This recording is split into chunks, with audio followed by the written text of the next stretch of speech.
Hello, everyone. Hello, hello. Hello. I'm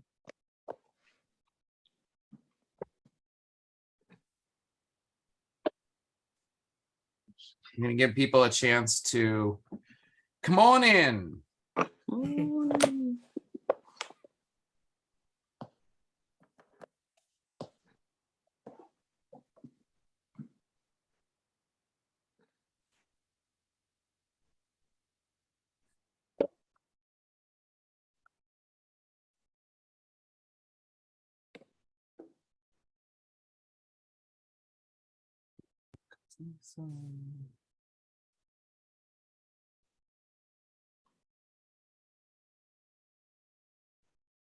They're coming.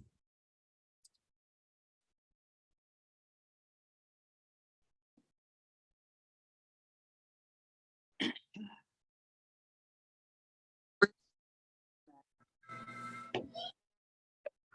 that work? This is a great time if you have something in your home or wherever you are to that is Hanukkah-esque.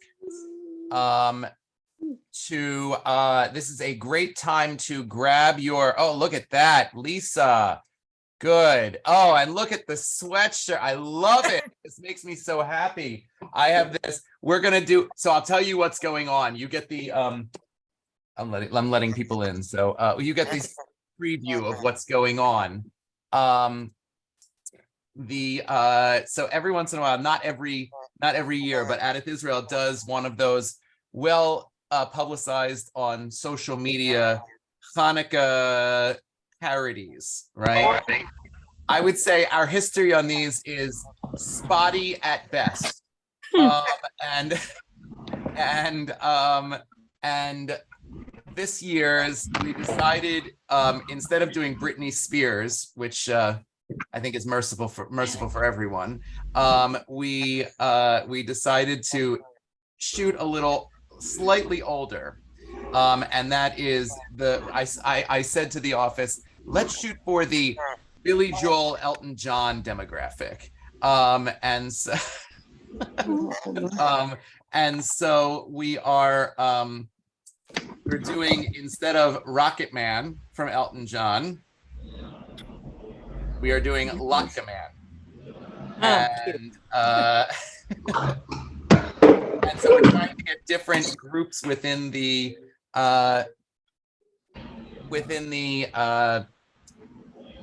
community, as it were, all the different groups to just show up on the video, on the music video.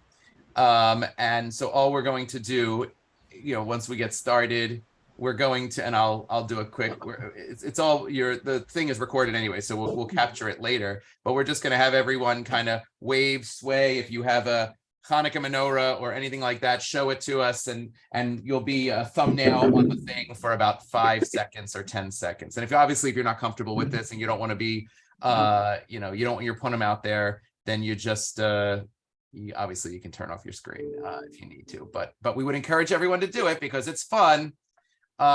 You can is Hillary making a sign that says Happy Hanukkah? No. So we're gonna get started. We always give people 2 minutes, and then we'll do this part really quickly.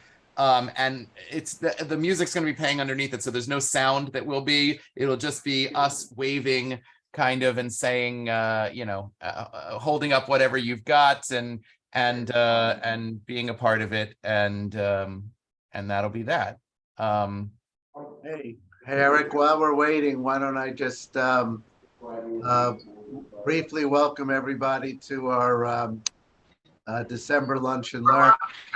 I wanted to, on behalf of all of your loyal participants, wish you an enjoyable, stimulating, and interesting several months away from us during a well-earned sabbatical.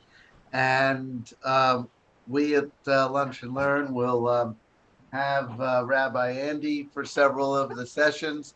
Plus, we're going to have our Chazanit March 1st for what is going to be an incredible discussion. It may involve a teaching about the exodus of Sephardic Jews from Iraq and Arab countries, but we're still working on that. Most importantly, we're looking to get our Lunch and Learn back to a hybrid form in September, where we'll go on site, and we're looking to restore CLE for lawyers out there in September. All in planning. More news to come on that. And as always, if there are others, friends, colleagues that should be added to the email list, certainly let me know. And if anyone should be deleted, let me know. And Rabbi Eric, let's celebrate Hanukkah and learn about more interesting issues. So you have the floor. Okay. So as Len was speaking and as I was speaking, we had another 10 people come in. So I'm just going to do the very quick standing on one foot version of what is about to happen for literally 10 to 15 seconds. We're just going to wave and sway as if the music is happening. If you have Hanukkah Chazarai, hold it up, because you will be part of the Adith Israel parody, Hanukkah parody that's going to be coming out next week, I believe, the end of next week, about 8 days. We will put out the Adith Israel Hanukkah parody. The Hanukkah parody is Elton John's Rocket Man, but it is Latka Man.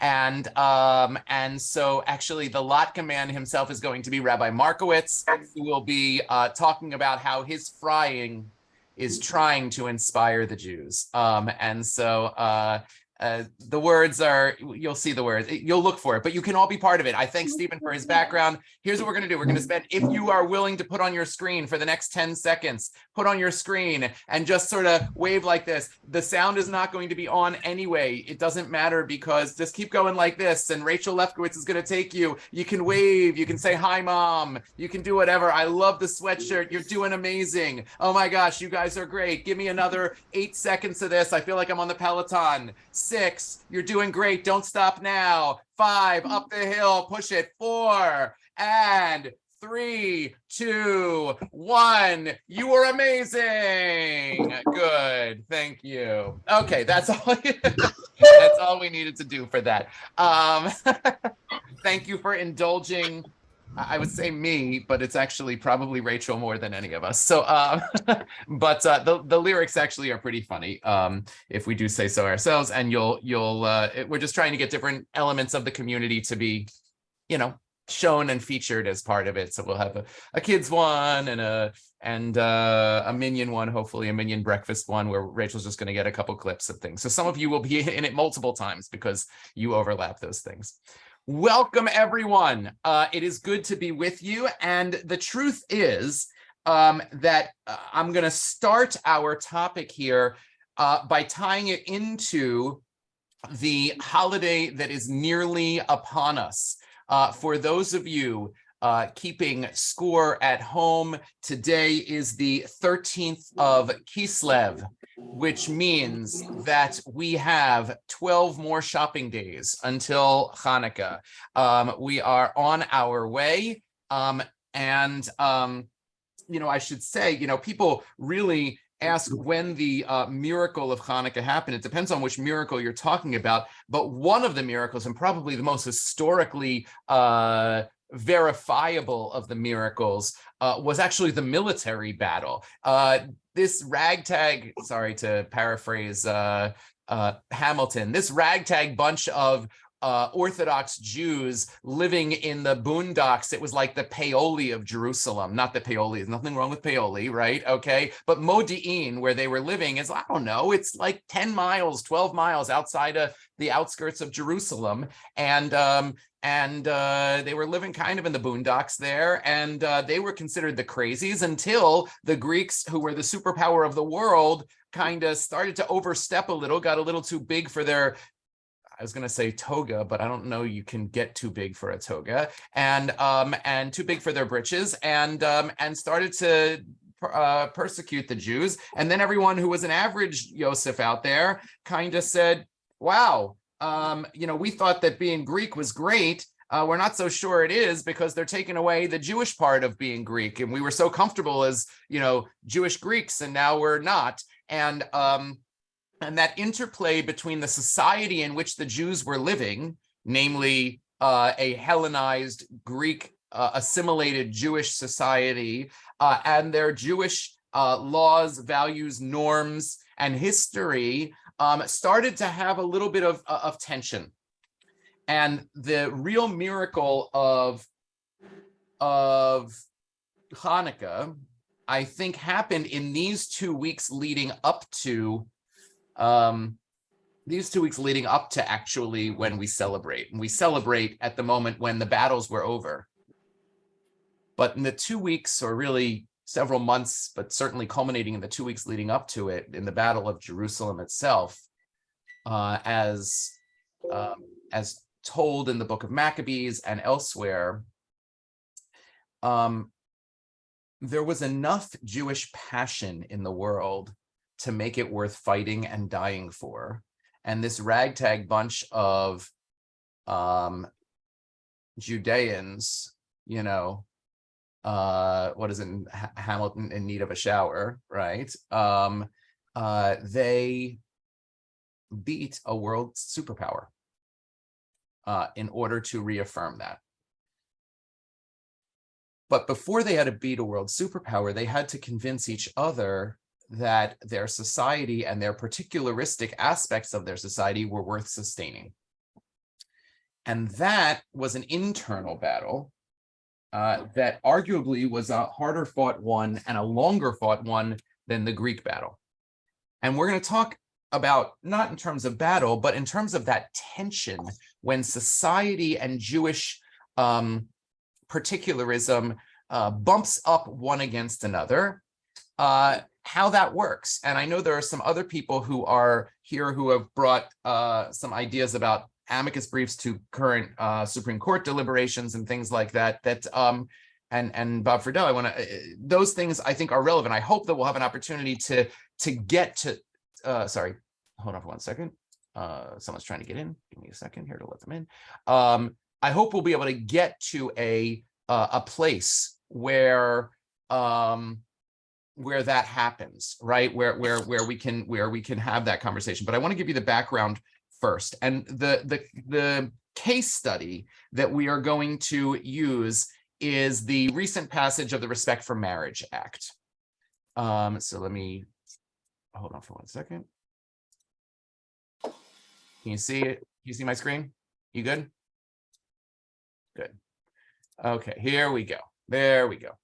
We're going to use this as a case study because if you go back, let's call it 30 years in the conservative movement, the interplay between society and history and law as it was understood at the time versus what was happening in terms of as the society was evolving, what was understood as the religious norms. This is sort of the sweet spot of what it is to be a conservative Jew. And I don't mean this in a dismissive way, but the fact is, when these things butt up against one another, when society and long-held legal norms butt up against one another, it's easy in the reform world. I don't mean to say easy in the sense that like there's not some, heartfelt discussions about it, but ideologically, it is more straightforward in the Reform world and the Orthodox world, because Orthodoxy almost, but not always, but almost always leans hard into the religious norms as they have been held for thousands of years. And Reform Judaism, not always, but almost always leans hard into the societal norm and the moral ethos of the moment, right? But when you're in the middle and hold both of those two values, current morality and longstanding Jewish tradition and law, when you hold both of those value sets as sacred, that's where really interesting and sometimes really painful conversations happen. And in my rabbinate, I think this was perhaps no more strongly felt than in the conversation over including in thoughtful ways people who are who identify as LGBTQ. And when this conversation happened, which by the way was only 15 years ago, when this conversation happened in earnest, there wasn't even all of those initials of LGBTQ. Like if you read, even if you read the things, the halachic decisions, the legal decisions from 2005, 2006, when this really came about, it feels dated in its terminology even, and certainly does not answer, especially not the particular issues that the law committee are currently talking about in terms of gender identity and trans people and things like that. So all of that we have to know is that even something that in Judaism 15 years is like a drop in the bucket, but it's already going to feel dated. Let's just know that when we go through. Okay. So as you may remember, when I have the screen share on, I can't see you all. I can only see 5 lucky winners. So so don't be afraid to unmute yourself and say something. Say something if you have a question or a clarification. But I'm going to take you through a couple of texts, and then we're going to talk about what I think these texts mean in light of the Respect for Marriage Act, in light of the current Supreme Court deliberations regarding small businesses, and the tension between, let's assume, sincerely held religious beliefs about gay marriages and sort of the public marketplace and how equal access laws as well, that those are 2 laws that in this particular moment are clearly contradicting and in tension, much like the Hanukkah thing about holding those 2 values in tension. Okay, so here's the background context of the conversation about LGBTQ people and inclusion in hold on, let me let someone in. Okay, and inclusion in our communities. So there's a very famous verse that is later in chapter 18 of the book of Leviticus, which is the one that is most explicit, which says, "You shall not lie with another man as one lies with a woman." It is the Hebrew word is a to'eva, and which is usually translated as an abomination. And I should say, by the way, that even the reciting of these verses causes pain and alarm to some people, and so I apologize in advance for that. We're doing this in the interest of learning, and frankly, as you'll see, in the interest of going through this learning and this soul searching toward a place of inclusion, but it's not easy. And so I apologize that that's going to be difficult for some people to hear and be go through that. I'm not taking that lightly, but I think the learning here is important. So, okay. If, by the way, if I don't have the whole list up, so if you're on and I'm echoing because please mute yourself. If everyone can mute yourself, that would be helpful. And then obviously unmute if you want to say something. Okay.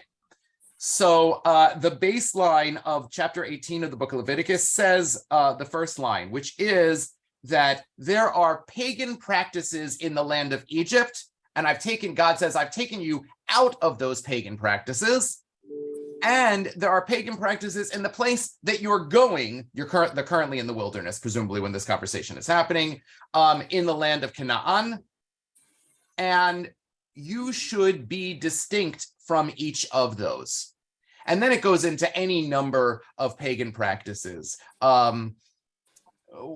worshiping animals as gods, and witchcraft, and trying to determine the future by necromancy. That's the word I was thinking of, right? And all of these things that are overtly pagan practices, gashing your skin, which in some ways has been interpreted in tattoos and other ways has not, but all of these things are pagan practices that existed in the ancient context. People would make themselves bleed as a small scale offering to the pagan gods. They would gash their skin. They would, all of these things. And in the context there, one of the things that is forbidden is gay sex. Specifically the act, not the love. They didn't have a concept of the consensual love between two men or two women as the people identifying as men or women. So here are going to be the essential questions. Okay, when society shifts and the law is set, do societal norms influence the law, and or are there times when the law says thou shalt and thou shalt not, and that's a brand new thing, and that generates societal norms? So in this case, a lot of the book of chapter 18 of the book of Exodus is actually the second of those, meaning we know what society is doing, we get it, and we are going to say to you, don't do those things. For reasons of distinction, for reasons of any number of cultural things. Keeping kosher was probably in large part something like that. We know that everyone eats a bacon double cheeseburger washed down with a crab flavored milkshake. We get it. And we're telling you, don't, for reasons of uniqueness and maybe understandings of health in the ancient times, but mostly reasons of uniqueness. Okay. The next question, which is something that was happening very much in the 90s and early 2000s, was that society was shifting with our understanding of what it means to be gay. And this was especially true because the community of people who are specifically gay men in the mid to late 80s were given a voice coming out of a horrific decimating tragedy of the AIDS crisis. And it was no longer an underworld. People were coming out in pride parades, in we have to save our people because of HIV. And the result of that, I'm not saying it was an equitable result, but the result of that is that there became a strong public advocacy culture for what we now call LGBTQ. At the time, it was mostly just called gay and lesbian. And those societal norms put a pressure on the law as it had stood for over 2,000 years.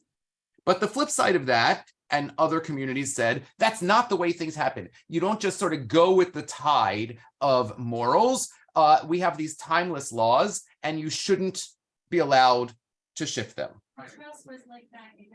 And then the last piece is what in constitutional law we would call originalism, is what did they really mean in the Torah, ignoring in many ways, ignoring the 2,000 years of rabbinic interpretation of the Torah. Can we go back to the original intent of the Torah and say, well, this is what they originally meant. We can tease that out. We can understand that. And therefore, if the 2,000 years in between, either they've changed or they're a constant evolution or whatever, let's go back to the original. Okay. And that's, it's not exactly what originalism is in constitutional law, but that's what it is kind of in rabbinic law. Okay. So those are some critical questions we're going to come back to. Now I'm going to give you some background texts and some decisions. So in 1992, is there a question there? Sorry. No. Okay. In 1992 was the first time that the conservative movement was asked in a formal way to make what they called a consensus statement on the status of, at that point in time, people who are gay and lesbian. It was written by Rabbi Joel Roth.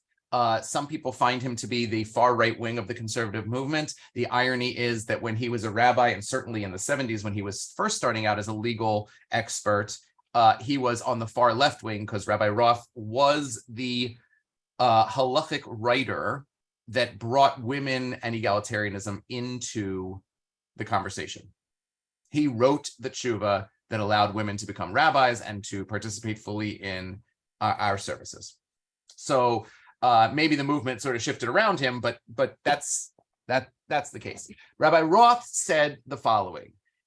So in 1992 was the first, and then in 2005, 2006, this sort of bubbled up again. And there's a lot of things that happen in the 13, 14 years in between. And I'm going to say what those are in a second. I'm going to take you through these 5 positions very quickly, blindingly so, and then some of the ramifications of them, and then I'm going to sort of have the conversation of what it means now. Hold on for 1 second.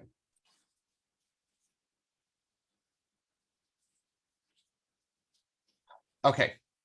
Rabbi Roth in 1992, with some minor emendations in 2006 at the second round of this, said everyone should be welcome. Everyone who, if you're Jewish, doesn't matter who you love, whatever, everyone should welcome. However, you should not be welcome in leadership because you are publicly in violation of a Torah law against homosexuality, and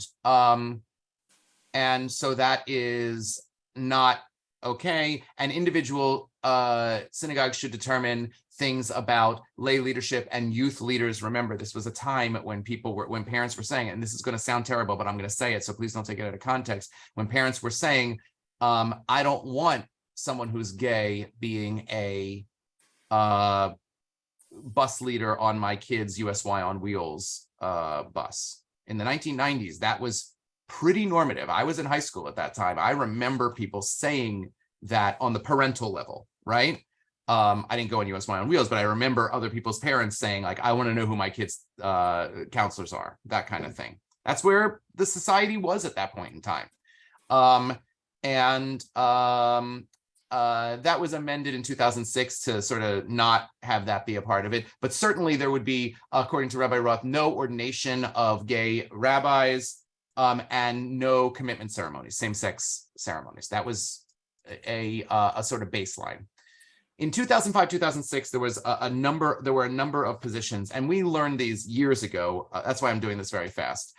We learned these years ago. Rabbi Leonard Levy said there is still not sufficient justification to uproot a Torah principle, even if the science seems to be changing. And also he said that the Kinsey scale, which has been largely not held by anymore as a gross oversimplification. It's basically a 1 to 7 of sort of, this is going to sound crude, but how gay are you? That's the, and if you're a 1, I think if you're a 1, you're completely heterosexual. If you're a 7, you're completely gay, and everything in between is where most people are in terms of their levels of attraction. And Rabbi Levy understood that Kinsey scale as being indication that most people have choice in these matters. And if most people have choice, you should be able to legislate against things. Now I'll go to the next slide for a second. That is, oh God, this thing's very sensitive today. Sorry. It's not letting me go. There it is. Okay. There's a principle in Jewish law that says you can't legislate against something that is intrinsic as a quality. You can't say thou shalt not have red hair. You can say thou shalt not dye thine hair red, right? But you can't say thou shalt not have red hair, because if you have a genetic predisposition or predetermination of these things, you can't tell people that they are outside the law by their genes. And so I put Lady Gaga, born this way in there. And you get the idea that you can't legislate against something that is born this way. That's the idea, that's the general thing. And Rabbi Levy said, well, because of the Kinsey scale, it seems to me that we are there is some measure of choice for most people. Most people are between a 2 and a 6. They're not a 1 or a 7. Okay, that's Rabbi Levy's decision. The one that has been most often cited was co-written. They originally wrote 3 different ideas, and then they were asked by the law committee to write them together, to co-write them, because they had a lot of overlap. And these are Rabbis Dorf, Nevins, and Reisner. The idea that they base theirs on is an idea that mipnei kvod habriot, that human dignity can abrogate a rabbinic principle, cannot abrogate a negative, a thou shalt not from the Torah, but it can counteract a rabbinic principle. And so basically what they said is, this is human dignity. We have science that says that people are not choosing whether or not they should be gay in the same way that people would choose whether or not to steal a pack of gum from the Wawa. That's not what this is. It is in fact something completely different. And you are undermining people's human dignity by saying something that they are, not something that they do, but something that they are is against God's will and against Torah law. The only issue is that there is one biblical level prohibition that they couldn't handle, which was, as it says here, anal sex between men. That is what is considered the biblical level. Everything else is rabbinic interpretation. So love between two women, other types of sex between two men, all of that is rabbinic in interpretation. Everything else is rabbinic. This one biblical thing, they said we can't do anything about that, and they, I guess, polled a lot of people in communities, a lot of people who identify as gay, and they said, and at the time, I don't think this would necessarily fly in society now, but at the time they said that's better than nothing. We'll take it, and that's the way they did it. On that premise, they permitted rabbinic ordination. Both major seminaries in North America in the conservative movement immediately began admitting openly gay rabbis. And after a slightly awkward time, current students who were closeted ended up coming out as well and were ordained. Later on in the years following, about the 5 years following, halachic ceremonies for same-sex marriage and divorce followed. Your rabbi here today was an early subscriber to performing marriages of this type, and I was actually asked in my interview at Adath Israel about it, because I guess at the time it was news and it was in the New York Times that I had co-officiated at a ceremony like this. So I'm putting that out there so you don't have to ask the question and be nervous about the answer. So there you go. Two other opinions were not accepted at all. And the reason they were not accepted is that the law committee has the right to say this is too radical. It is a gross rewriting of the of rabbinic law, and because of that, we're labeling it a takana, and it required a higher level of voting. I think for a takana, you have to get like a supermajority kind of thing, like a 60% or 70%. I don't remember what it is, but once something is named a takana by a simple majority, it requires a supermajority to be passed. And so these last two were like that. The first one is what I kind of described before, is that if in Leviticus 18, we're really talking about cultic prostitution, which was a way of worshiping the pagan gods, was to have sex. And much of that sex was between two men. And so that context was pagan worship, and that's what it was understanding. And rabbinic law in the time of the Greeks and the Romans did not understand a loving consensual relationship between two equals of the same gender, right? There was a lot of intergenerational stuff, man-boy stuff going on.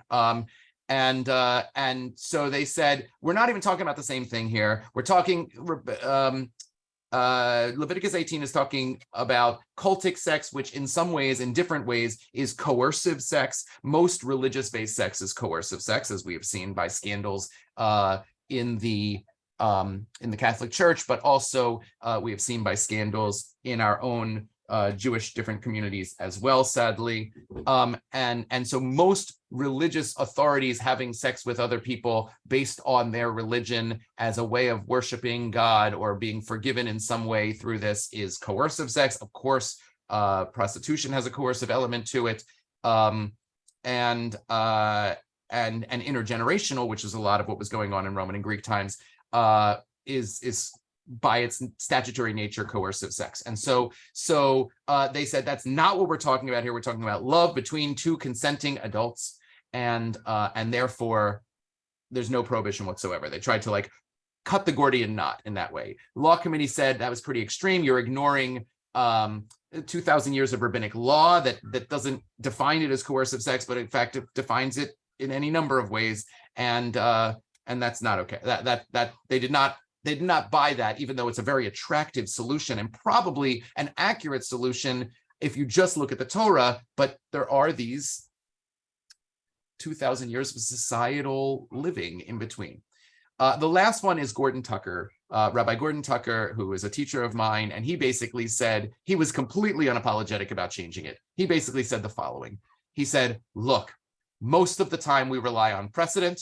Sometimes there's a moral imperative to not. It doesn't mean that we're upsetting the apple cart. It doesn't mean we're throwing out the baby with the bathwater. There's no slippery slope here. That's not what's going on. It's just sometimes the law outdates itself and becomes obsolete. And in those moments, and they are sparing and they are few, but they are real, they are moments where we must unapologetically change the law, because the morals of this moment and understandable future moments demand that we must do so. And his was, in fact, the most direct way of doing it, but it was, of course, a takana, because he was saying we have to change the law. That's the definition of a takana, and it didn't get the requisite votes on the higher level. So there you go. I'm going to take you through a couple more quick things here. I already took you through the bottom of this one, but looking at the top, I mentioned Rabbi Roth and egalitarianism. So the reason I brought this text in here is because this was the basic text that by which Rabbi Roth brought in women into ritual life in the late 70s in the conservative movement. And Rabbi Roth basically found this text. It's a 1900-year-old text.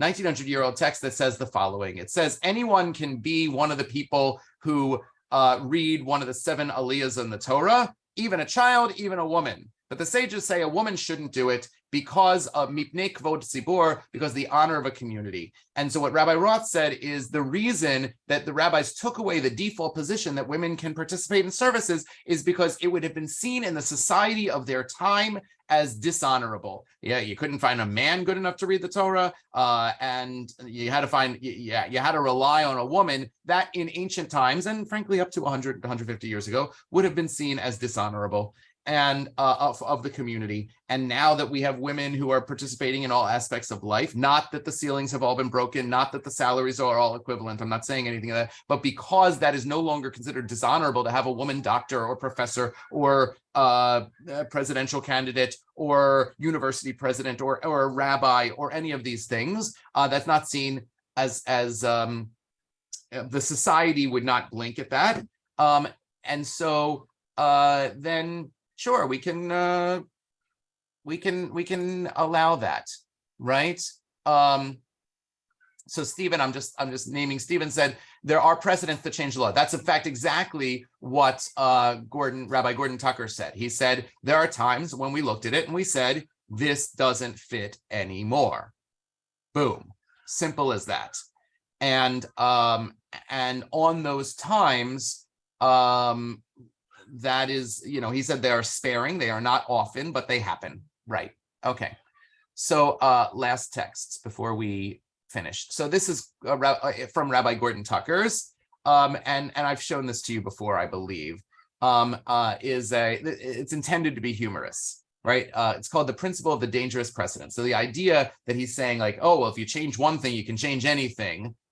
He's arguing against that as a reason to stay the same. Would someone like to read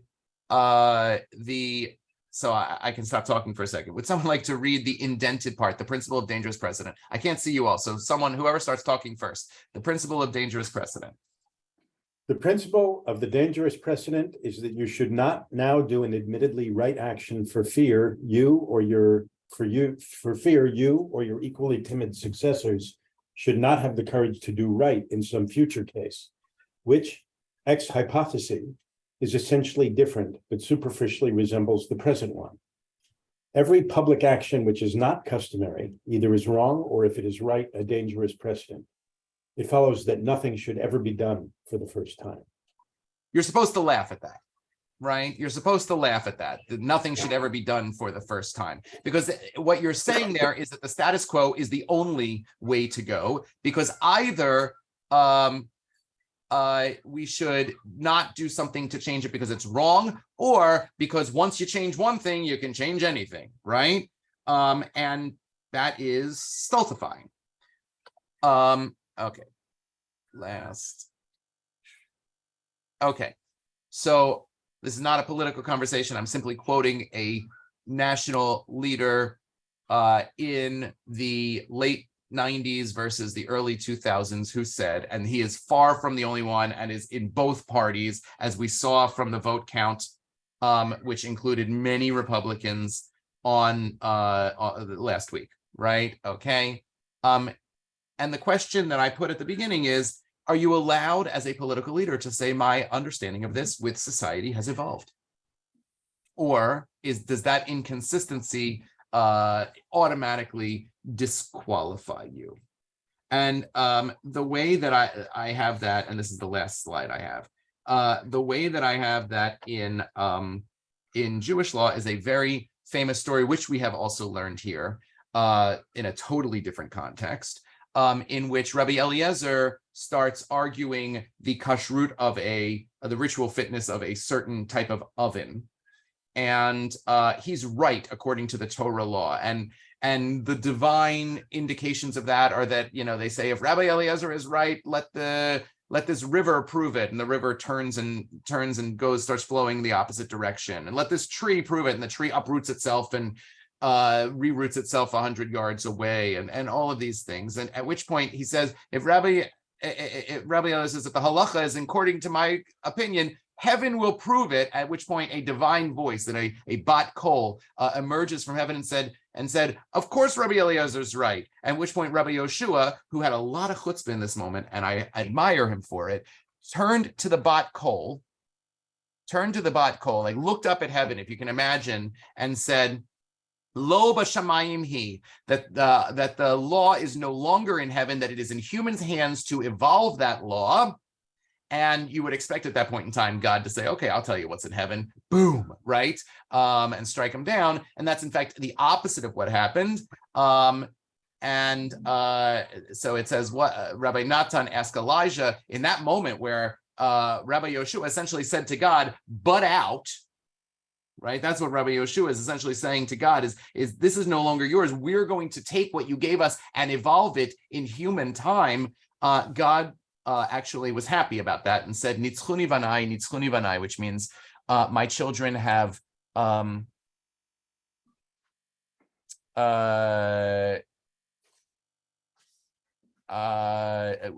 children have superseded me. That's I couldn't think of the word.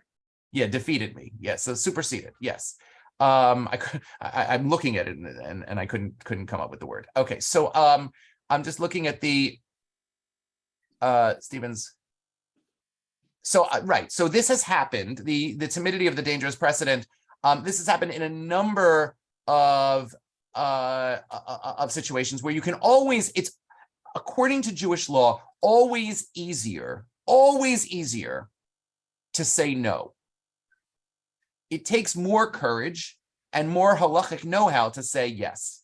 But these are the issues that arise, and I put one on here specifically for one person.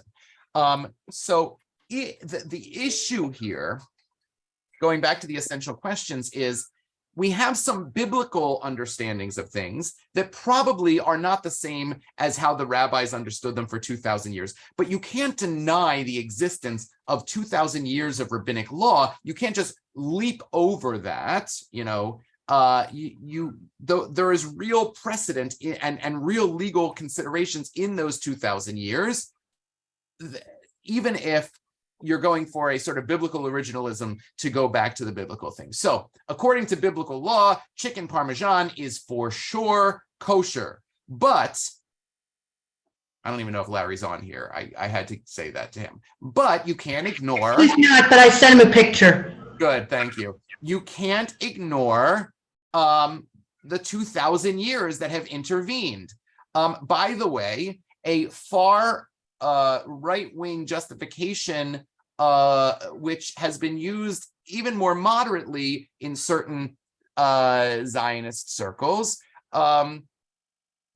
Here's the thing. I hear people say all the time, we are the most ancient people of national identity that are living in the land of Israel, Judea, Palestine, whatever you want to call it. We are the most ancient people that still retain our national identity, and therefore it's ours and no one else's. And the problem with saying that, and I say this in a moderate way because I believe in a Jewish state, and I believe that we have a right to have a Jewish state in our ancestral homeland, and I believe that not looking at the borders of it, that when the UN intended there to be two states, the borders of it being completely indefensible and ridiculous on its own right. But when the UN did that in 1947, 75 years ago, just last week, when the UN did that, they were trying to answer two facts. One is that the world couldn't be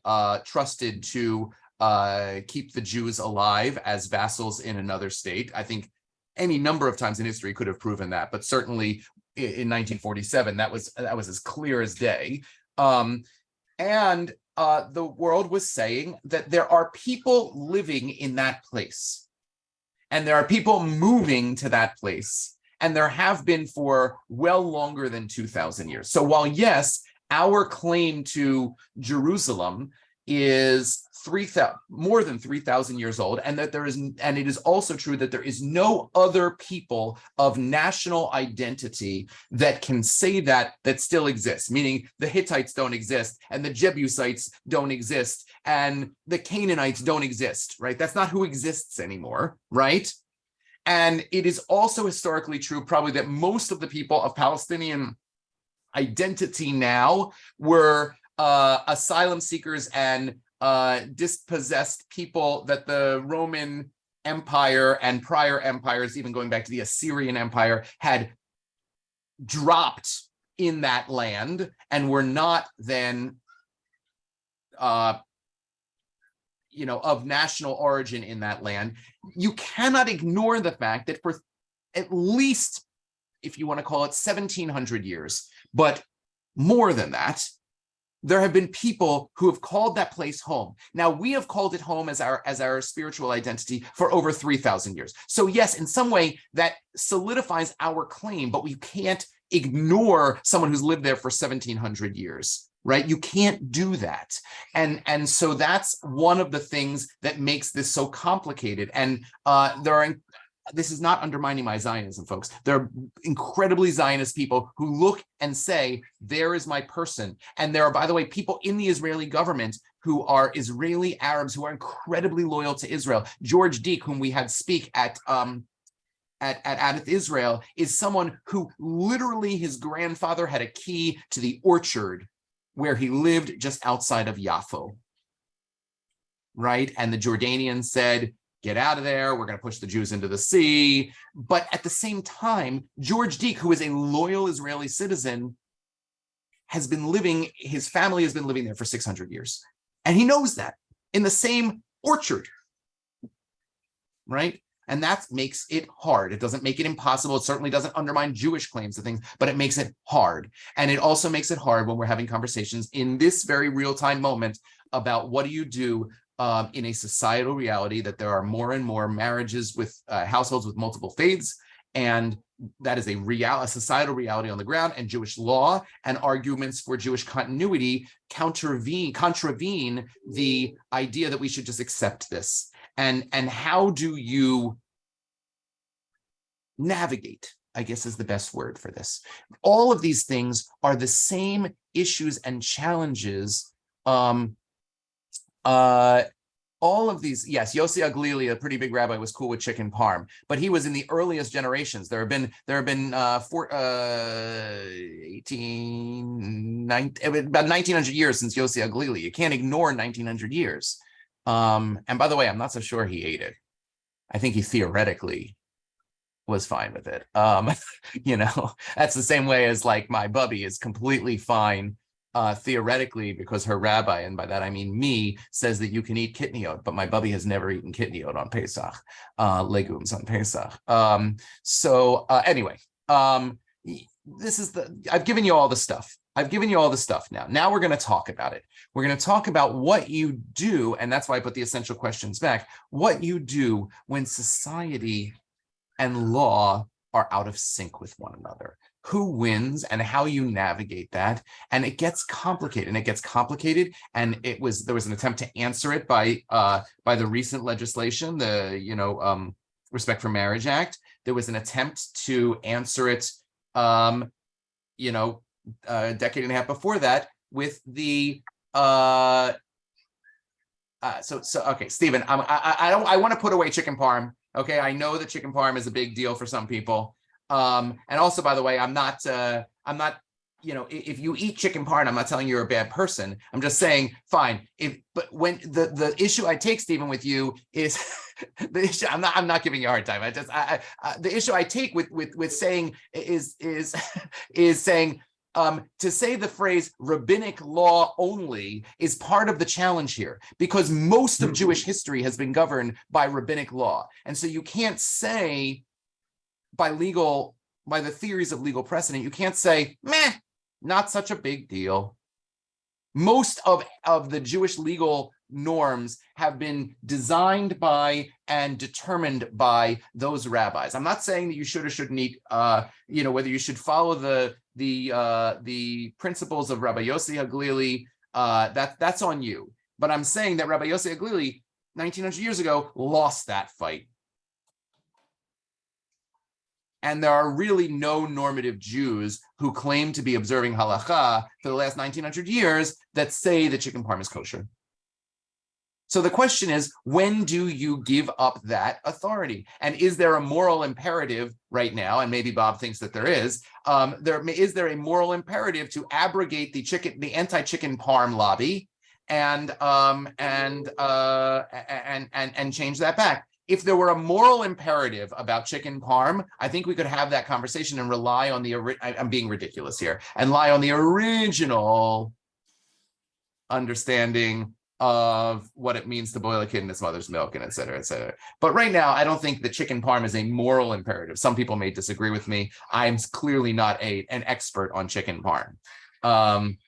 I'm more of an expert on saying no to chicken parm than I am on chicken parm. So anyway, you get the idea. The reason I bring this to you is because constantly there are issues in which society butts up against standing law and precedent.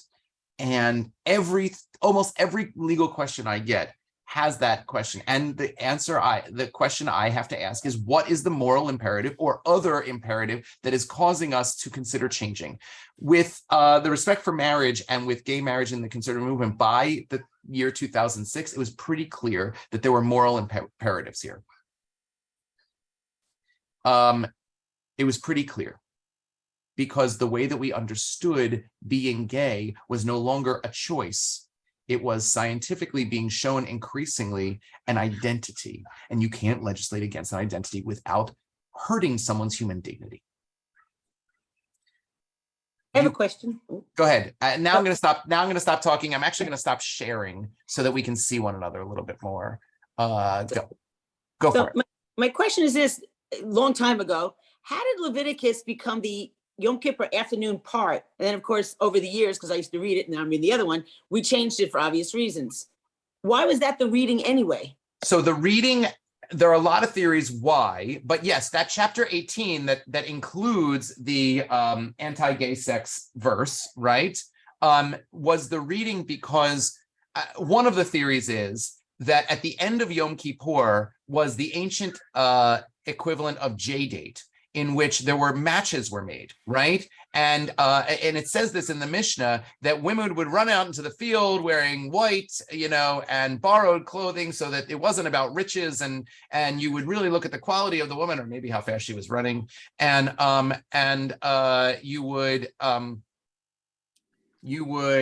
matches were made. And so right before the matches were made, they were like, well, we're going to tell you about forbidden unions, right? Okay, that's one of the theories. It's not the only theory out there. The Parsha in which we find these things also does contain some of the Yom Kippur rituals, 2 chapters before that in Leviticus. In fact, what we read on Yom Kippur morning is from, if this is from chapter 18, the morning reading on Yom Kippur is is chapter 16. Okay, so that's another theory that's more mechanics than anything, for lack of a better way of saying it. Now, when the Machzor Lev Shalem, the Machzor that we use, was being published in the context of these conversations in the early 2000s, and there was a theory that maybe this should not be given such prime time airing, because it was so hurtful to people. And we had a ritual committee process at Adath Israel. And so the Machzor, which is, a Machzor is essentially a compilation of acceptable halachic liturgical choices. And the Machzor put an acceptable halachic liturgical choice passed by the law committee. When the conservative movement publishes a Siddur officially, the law committee reviews that Siddur and says, while there are a multiplicity of ways of using the Siddur, we hold by this Siddur. We agree with the stances of this Siddur. There's nothing in here that is against conservative law. And so the conservative movement's law committee affirmed that you could have an alternate reading, which was the next chapter, chapter 19 of Leviticus, which is a great chapter and a feel-good chapter, and has love your neighbor as yourself and rise in the face of an elderly person, and like all of the really, core Jewish, we like them principles, right? Okay. And so let's just advance it by one chapter. Adath Israel had a really thoughtful ritual committee process. And there are some people who actually were part of the subcommittee that studied this with me. And we were debating two things. We were saying, well, this is really attractive to have the chapter 19 and just do chapter 19. And everyone agreed that we didn't want to hurt people or ostracize people who are gay.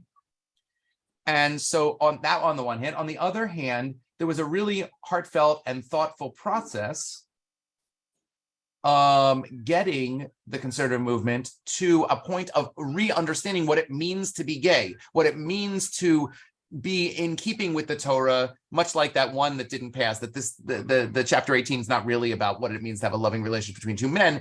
And so if we just sort of whitewash that, does it whitewash it if you just do love your neighbors yourself and sugarcoat it and not advance and have those conversations head on and say, we really did some soul searching and we have decided that the verses here are not the gay love between two men in modern times. The love between two men in modern times. And so it's okay. And is there some merit to reading it so that we can sort of learn that and value that legal process annually, essentially? Or is the verse's existence on this sacred day so hurtful that no matter how we interpret the verse rabbinically, it's still going to be hurtful? And no one's going to say, oh, it doesn't really mean that way, and so I'm okay now. That doesn't really work. And so it's not adequate.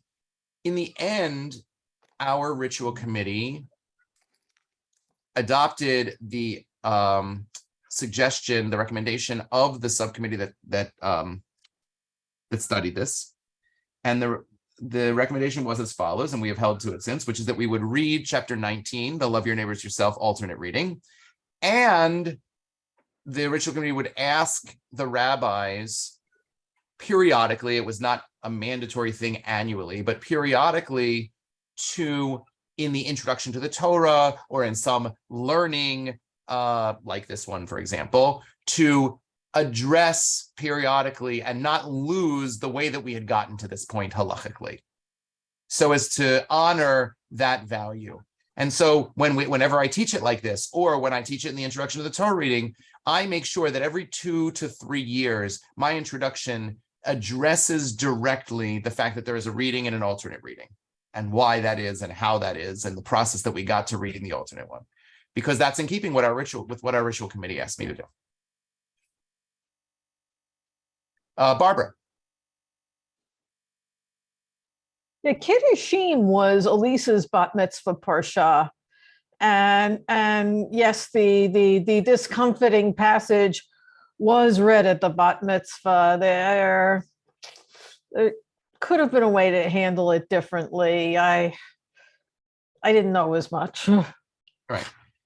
Yeah, so Acharei Mot, which is chapters 16 through 18 of Leviticus, and Kedoshim are usually, not always, but usually read as a double parsha, and Kedoshim is chapters 19 through, I think, like 21, 22, maybe something like that, in Leviticus. And yeah, it's in there.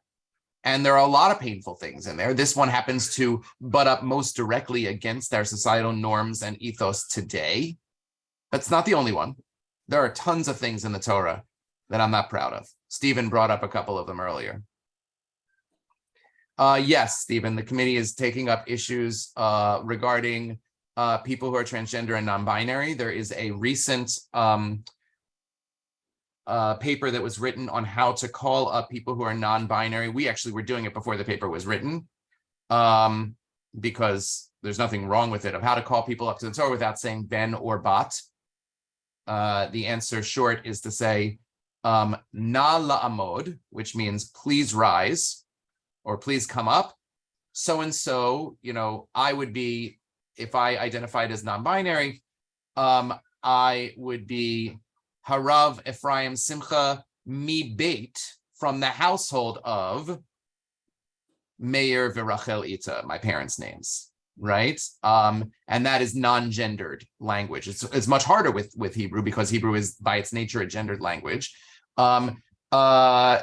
There are issues of transgender that really complicate so many things, complicate egalitarianism, complicate all the things that we assumed when you know what you understood by saying men and women. They need to be sort of re-evaluated in a very fruitful way. So yes, a lot of that is happening as we speak. This is new.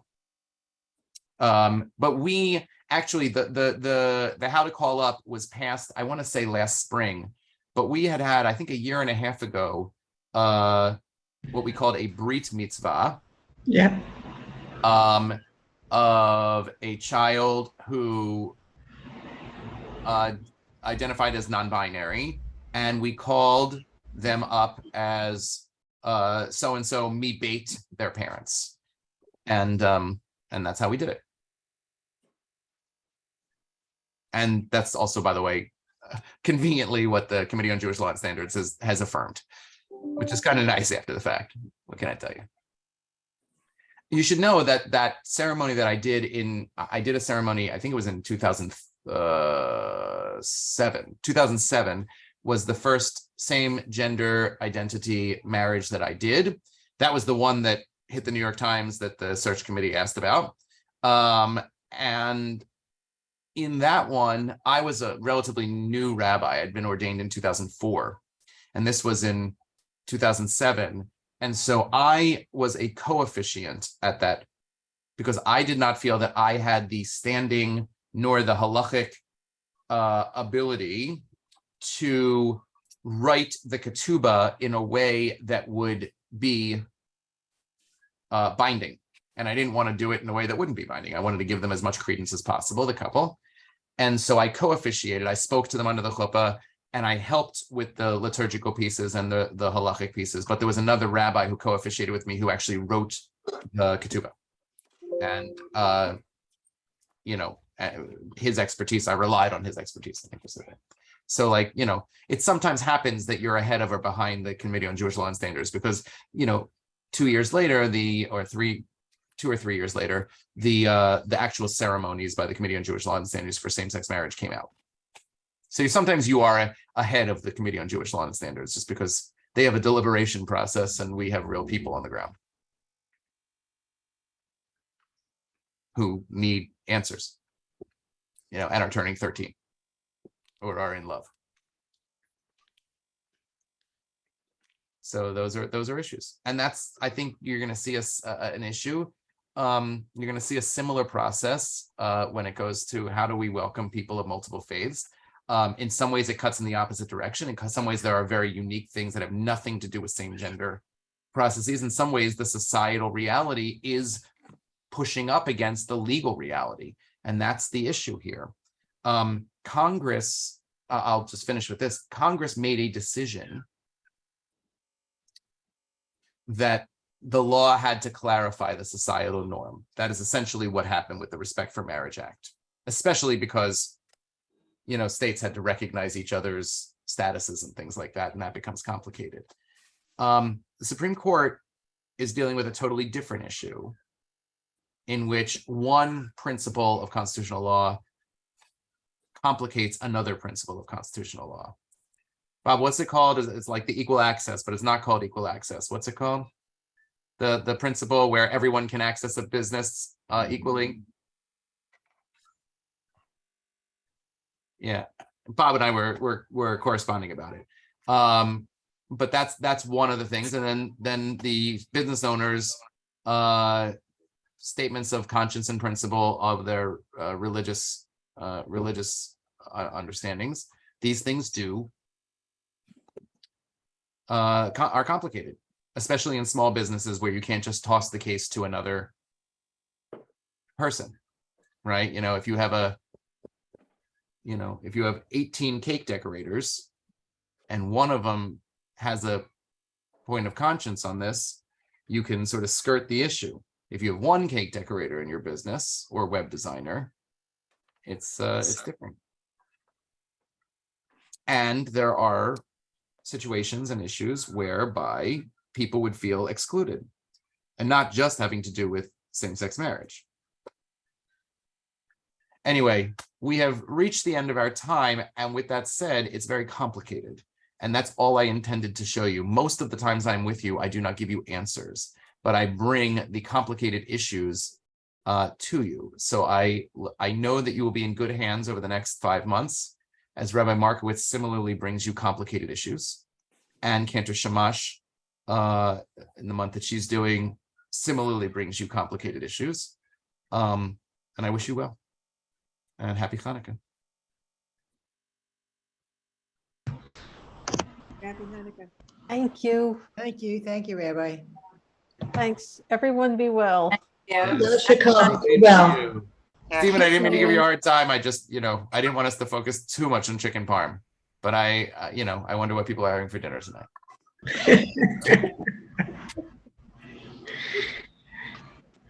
Very good. We do veggie patty parm all the time. So take care, everyone. Is it possible to send around that pamphlet, or I did take 2 pictures because it really resonated. What's the typical procedure policy? Are they online to read or reread? Are you saying the source sheet? The source sheet? Yeah. I can email it to Len, and he can get it out there. That'd be great. Good. Yeah, he has the distribution list. Happy to do it. Yeah. Take care, everyone. Okay. Have a very great Hanukkah, everybody. Right.